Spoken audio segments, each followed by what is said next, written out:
guys? So I thought to myself, I'm gonna make a quick video because you guys keep asking for Oscar the RC car. I ain't been doing no videos because I've been busy, had a lot going on. But right now, I'm back to YouTube. So I got sent a transmitter recently, which is from Radio Link. It's got a built-in FPV, guys. I'm taking Oscar the RC car, the original. If you guys remember him when I show you him, comment down below if you remember Oscar the RC car in this state that I'm gonna show you now.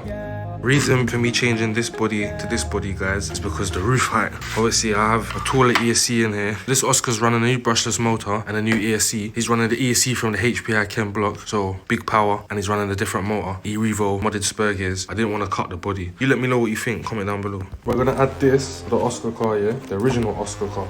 If you guys remember him like this with this body. This Walk Snail / Cadex FPV is the same as this camera. This is supposed to be the pro kit. I don't know how pro it is, because obviously I'm used to this one now and the old version. But I'm gonna test it out right now and see if it's better than my old one. Let's get it out.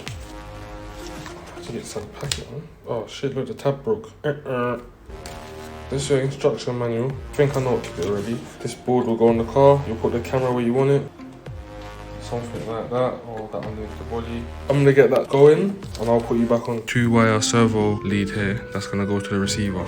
This is the camera, guys, yeah? There's the board, there's the lead. It's only red and black we're using. Solder irons there. I'm gonna just solder black to black, red to red, so I can plug that into my receiver. And then we will power the unit. So we've soldered it, guys, yeah? Red and black. We're gonna just test it out, see if it's working. So we've got the camera fitted.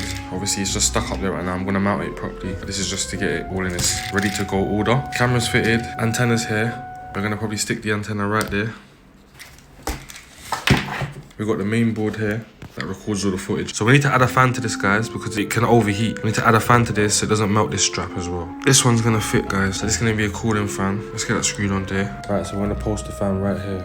You need to keep this board cool, guys, because if it overheats, your video and everything will cut out. And you don't want to be cutting out if you're flying or if you're driving an RC car and you're far away. If it cuts out, you can't see where you're going. You might have power still, but you can't see where you're going. So make sure you add a fan to your video transmitters. Right, that fan's all in, guys. So we've got to change this wire on the end now, power up the fan. So now, guys, we can either add a servo connector to this lead so it can plug straight into the receiver and power the fan. Next is to mount the antenna. Just bolted it all on quickly to show you guys. This is what it's looking like, guys, inside here. I don't know if you can see it properly.